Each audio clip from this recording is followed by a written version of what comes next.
آئلہ be جان سے کہتی ہے کہ بی جان میں اون کے ساتھ نہیں رہ سکتی، میں یہ شادی ختم کرنا چاہتی ہوں۔ جیسے ہی بی جان یہ سنتی ہیں تو ان کے پیروں کے تلے سے تو جیسے زمین نکل جاتی ہے۔ وہ بہت زیادہ حیران ہو جاتی ہیں اور حیران ہو کر آئلہ سے پوچھتی ہیں، آئلہ یہ تم کیسی باتیں کر رہی ہو؟ کیا تم جانتی ہو کہ اون نے اس وقت تمہارا ساتھ دیا جب تمہارا ساتھ کوئی بھی نہیں دے رہا تھا؟ پھر بھی تم اون کے بارے میں ایسی باتیں کیسے کر سکتی ہو؟ جس پر آئلہ کہتی ہے، بی جان اون نے مجھ سے بدلہ لینے کے لیے شادی کی ہے۔ وہ میرے ماضی کے بارے میں سب کچھ جانتا ہے اور وہ کہیں نہ کہیں آگے جا کر مجھے میرے ماضی کے طعنے دے گا۔ میں یہ بالکل بھی برداشت نہیں کر سکتی۔ آپ کو میری اون کے ساتھ شادی نہیں کروانی چاہیے تھی، بھلا میری شادی آپ کسی سے بھی کروا دیتی لیکن اون سے نہیں کرواتی۔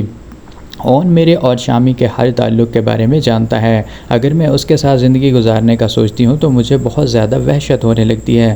مجھے اس سے خوف آتا ہے کہیں وہ آگے چل کر میں اس کے سامنے ہی شرمندہ نہ ہو جاؤں۔ جس پر بی جان کہتی ہیں اور اس کو سمجھاتی ہیں، جیسا تم سمجھ رہی ہو ویسا بالکل بھی نہیں ہے، وہ ایک سلجھا ہوا لڑکا ہے۔ آئلہ تمہیں اپنے مزاج کو بدلنے کی ضرورت ہے۔ بی جان کہتی ہیں، اگر تم یوں ہی کرتی رہی تو تم اور آیا اون کبھی بھی خوش نہیں رہ پاؤ گے، اور میری ایک بات یاد رکھو، اگر تم اپنے گھر میں واپس آنا چاہتی ہو اور اپنے باپ کو راضی کرنا چاہتی ہو تو تمہیں اون کے دل میں جگہ بنانی ہوگی۔ جب ایک دفعہ تم اون کے ساتھ ہنسی خوشی زندگی گزارنا شروع کر دو گی تبھی ثاقب تمہیں اپنے گھر آنے کی اجازت دے گا۔ اسی دوران زویا فوراً اون کے پاس آتی ہے اور کہتی ہے، اون بھائی مجھے آپ سے ایک ضروری بات کرنی ہے۔ آپ آئلہ کی باتوں کو بالکل بھی سنجیدگی سے مت لیا کریں، وہ ایک لڑکی ہے اور وہ خوف میں ڈوبی ہوئی ہے اور وہ خوف میں زندگی گزار رہی ہے۔ وہ یہ سمجھتی ہے کہ آپ آگے جا کر اسے شامی کے حوالے سے پریشان کریں گے۔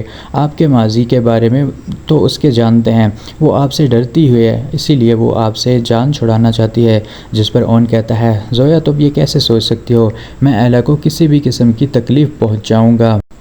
اون کہتا ہے، اگر مجھے تمہاری بہن کی باتوں میں آ کر فیصلہ کرنا ہوتا تو میں شادی کی پہلی رات ہی آئلہ کو چھوڑ دیتا۔ آئلہ میرے لیے بہت قابل عزت ہے۔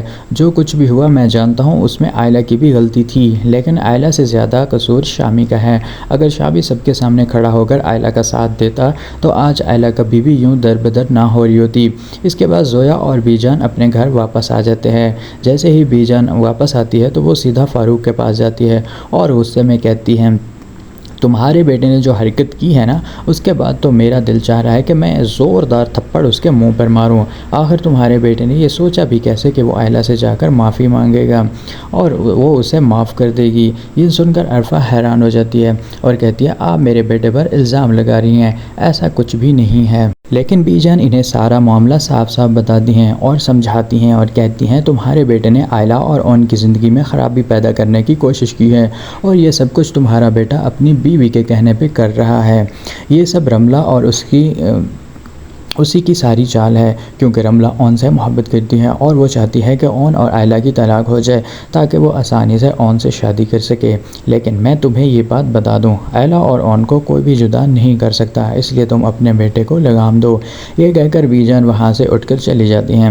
اس کے بعد رملہ شامی کے پاس آتی ہے اور کہتی ہے، شامی میں نے تم سے ایک کام کہا تھا، وہ بھی تم سے ٹھیک طریقے سے نہیں ہو سکا۔ بی جان کتنی باتیں سنا کر مجھے گئی ہیں، آئلہ کے سامنے نہ جانے تمہاری زبان کو کیا ہو جاتا ہے، بالکل ہی بند ہو جاتی ہے، تمہاری زبان صرف میرے سامنے ہی چلتی ہے۔ تو دوستو، یہ ڈرامہ دیکھنے کے بعد آپ کیا سوچتے ہیں کہ اس ایپیسوڈ کے اندر کیا ہونے والا ہے؟ آپ کے خیال میں عرفہ اپنے بیٹے کی حقیقت جاننے کے بعد پھر بھی اس کا ساتھ دے گی یا پھر اس کے خلاف کھڑی ہوگی؟ آپ اپنی رائے کمنٹ سیکشن میں ضرور دیجیے گا، ہمیں آپ کی رائے کا انتظار رہے گا۔